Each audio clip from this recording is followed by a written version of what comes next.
Guys, how you doing? It's Ryan here with Digital Plumber. Coming at you today on the whiteboard with something else that this is a topic that a lot of people seem really interested in when we start talking with our clients. We talk about this idea of the conversion funnel. A lot of guys, this is the first time they've heard about it. So this is something that when you're studying marketing, like in college or at an MBA level, this is kind of a process which helps you understand what your customer goes through. So it's important to understand how the funnel works because it affects how your customers buy and what things you do to reach them. So it's a little bit academic. It always works though. And when you're trying to talk about a marketing strategy or growing a business, understanding the funnel is really it's really important. It's really essential to actually making a marketing strategy that works for a company. So for you guys that are HVAC companies, your plumbing companies, your electrical companies, understanding how the conversion funnel works, why it's important for your business, it lets you make good decisions and it lets you help monitor if things are working or not. So I've got markers here. We're going to use the whiteboard. And this is basically what it is. So the idea is with conversion funnel, you have this. So every decision that you make, if it's buying a car, if it's getting an umbrella, you go through the steps of the conversion funnel every single time. So how it works, it breaks up into 4 sections. So this top section here, let's draw a line. This is called awareness. Well, let's see.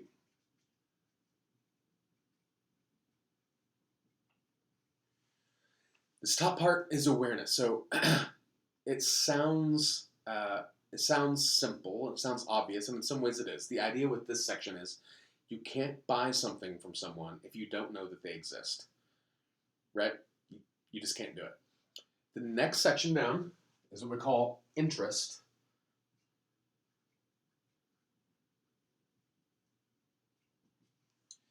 So the idea with interest, so awareness is, okay, cool, you sell cars, or you're a plumber, or you're HVAC, got it. But right now, my water heater's fine, my air conditioning's fine, don't need you, right? So there's a lot of awareness that doesn't apply to right now. With interest, now it's going, oh, okay, you have a great reputation in my town, or you have services or pricing or coupons or promotions. There's something about you that I like. Okay, I'm going to keep you in mind. So you're moving them down. They're still not ready to buy, but for some reason, you're starting to stand out and get attention in their mind.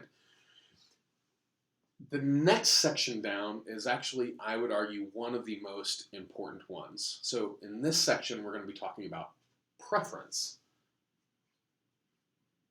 Preference.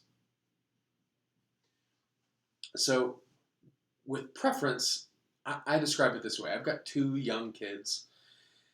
Preference says that they would rather me drive 5 miles away to a McDonald's rather than 1 mile away to a Burger King. So in our case, the preference my kids have for McDonald's is saying that they would rather go to McDonald's even if it's less convenient, even if it's not as good, even if whatever. All those inconveniences aside, they would still prefer to go to McDonald's. This is a great spot for a company to be in. Preference is very powerful and it influences everything else. The bottom part of the funnel is largely what's, for a business owner, this is really where you make your living and this is where it really impacts your bank account. And this is ultimately, I'm just going to do a dollar sign, this is conversion. So this is where they turn from a person who's on the outside looking in and aware of you to now they're giving you money. They're a paying customer. The trick is we think, right, as an HVAC company, as a plumbing company, we think that all of your customers are paying customers. But they're not. The people you're talking to are not always ready to give you money. So I'll change colors up. See, that was blue. Let's see if the red works. Yep. So let's take this the next step further. So if everyone going through these stages of the buying funnel, before they're ready to make a purchasing decision. It doesn't matter, again, if it's a tire or if it's a water heater. They're going through this process. This process influences how you reach these people at the various stages of the game, right? In marketing terms, we have what we call channels, like marketing channels. The idea of this is that you have different ways of getting your message to customers and meeting them where they are. And those channels are dependent on where they are in the buying funnel.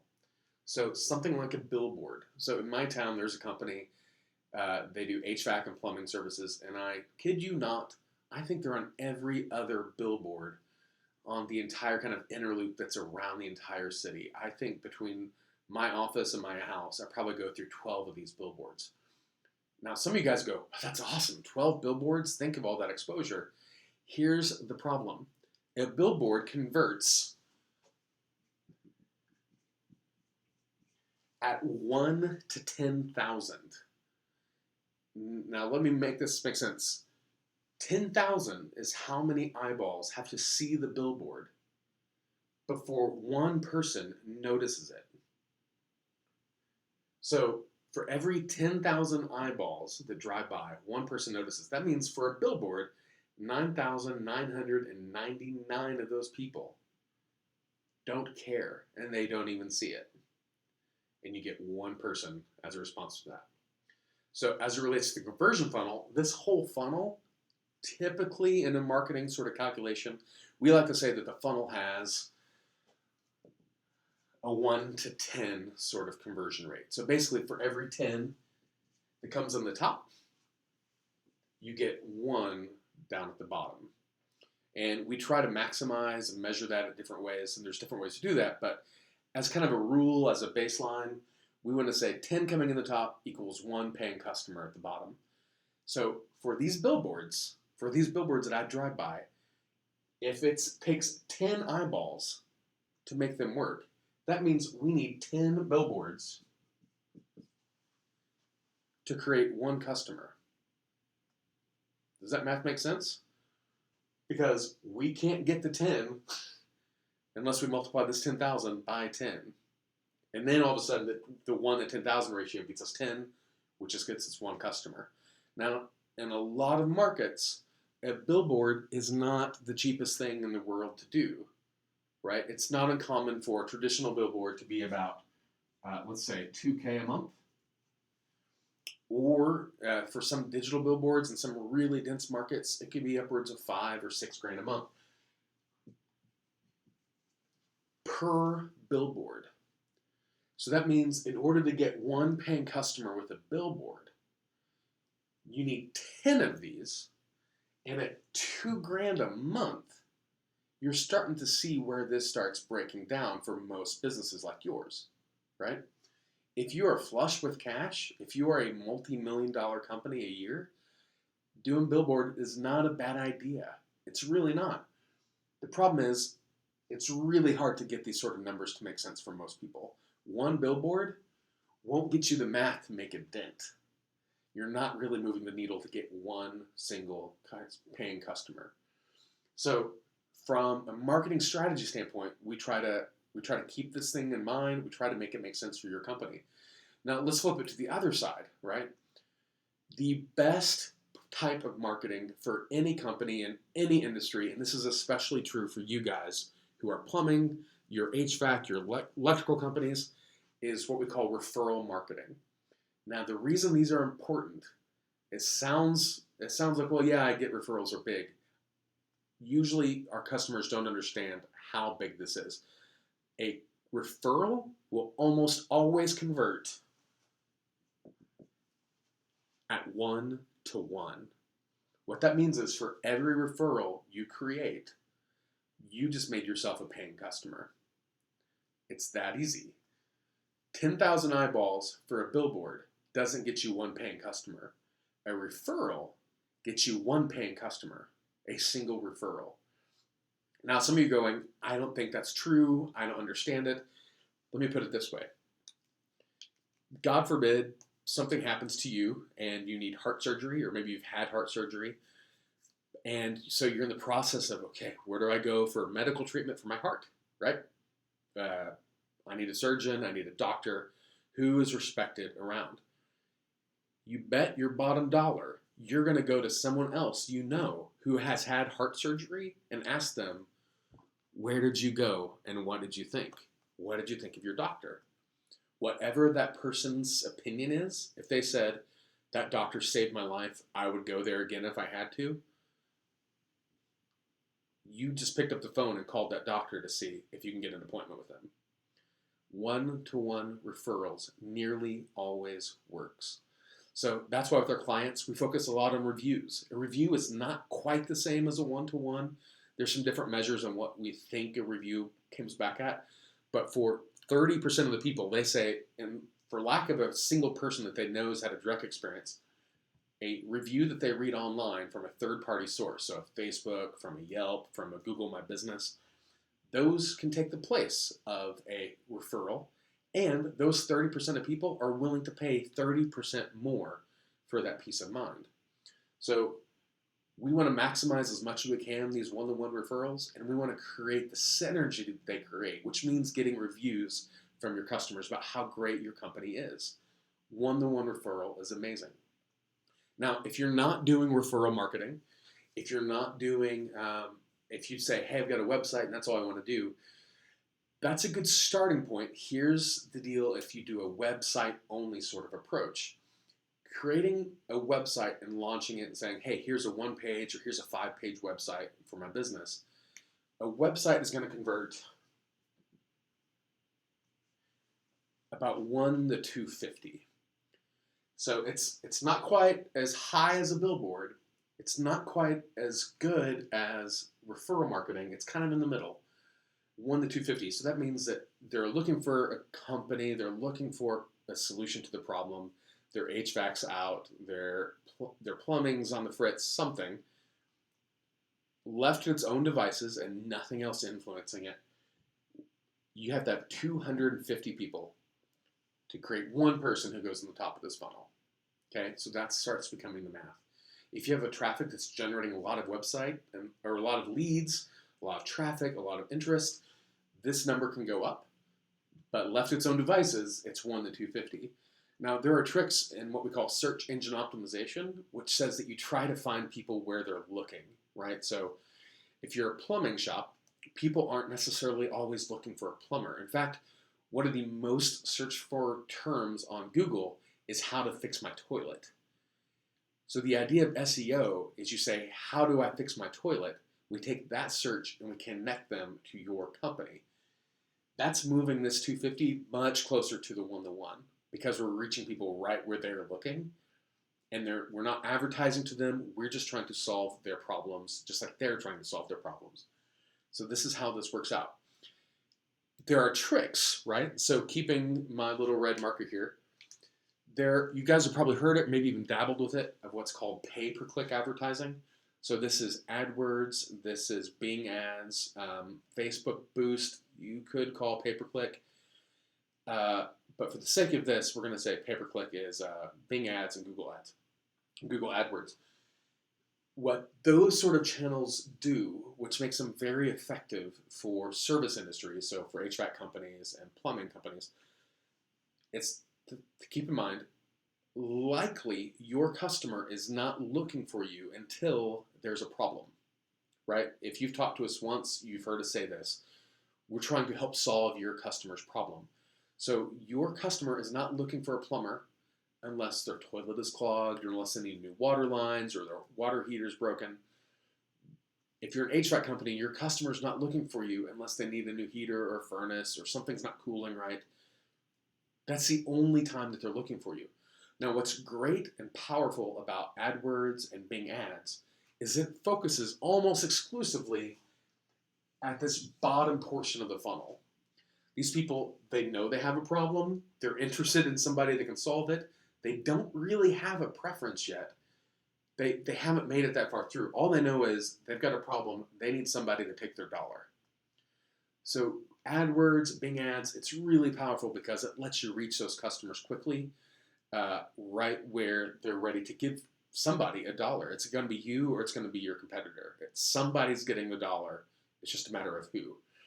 Now, here's what's really great about using AdWords or Bing Ads as a part of your marketing strategy.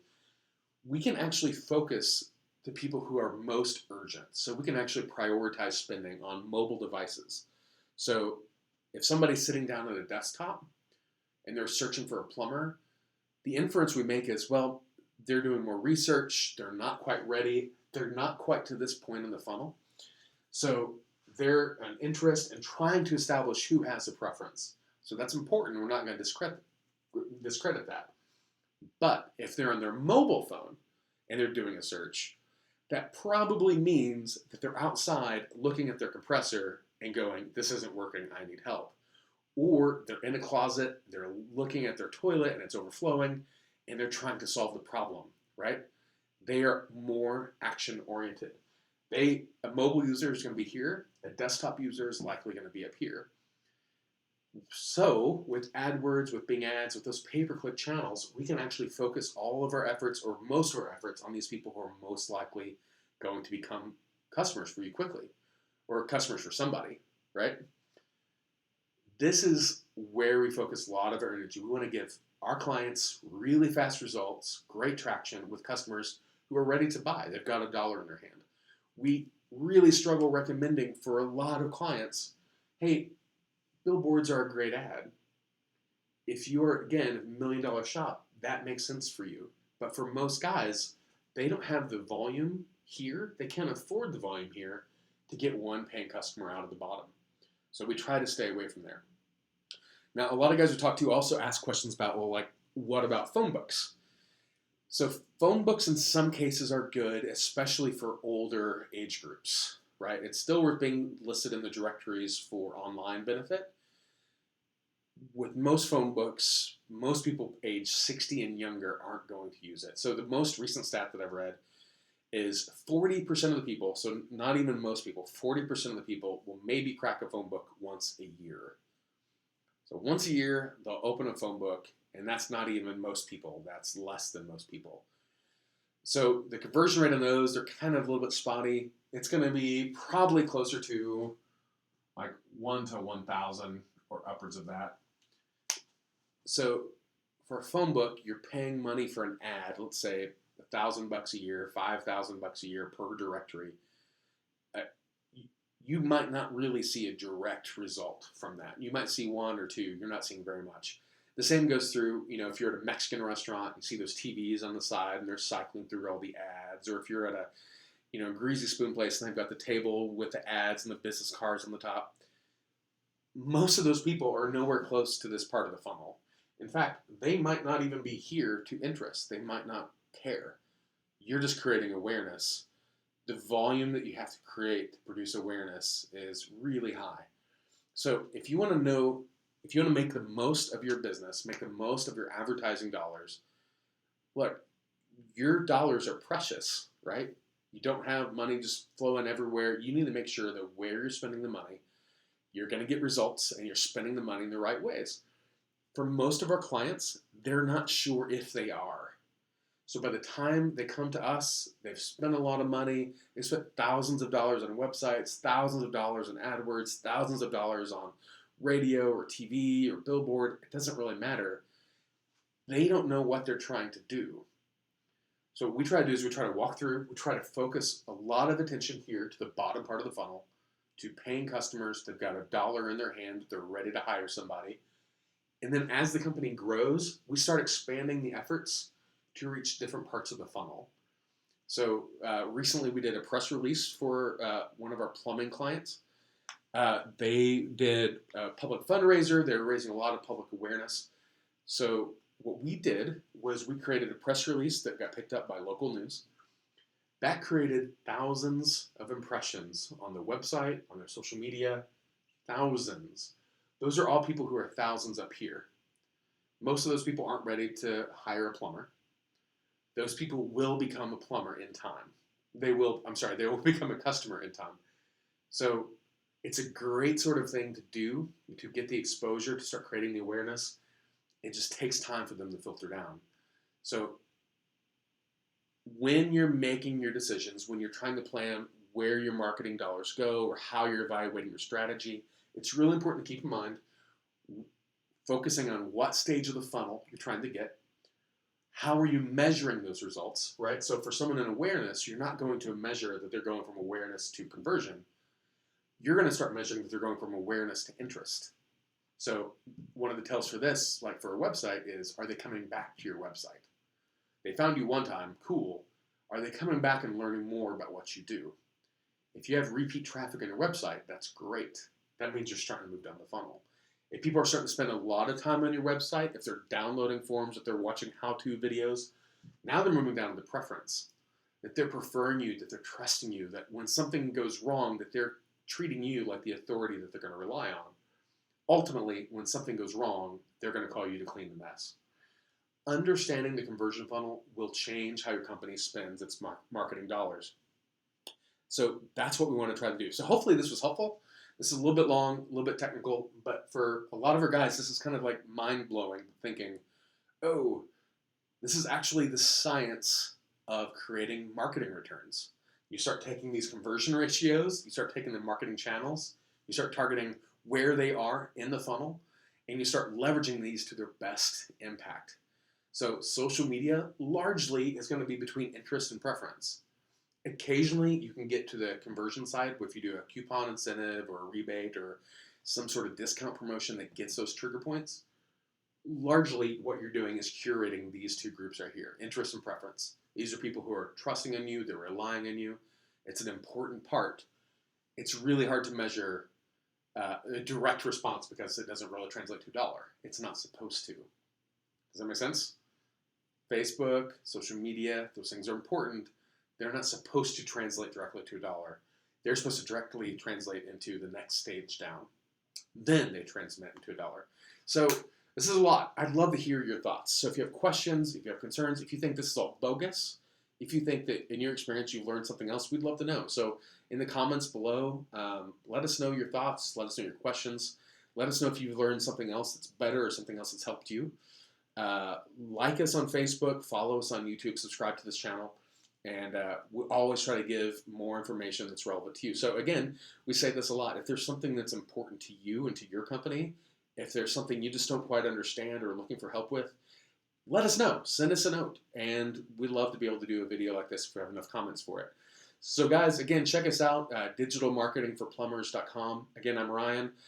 Like us, comment below, share this video, and let us know what you think. Guys, have a great week, and we'll talk to you soon.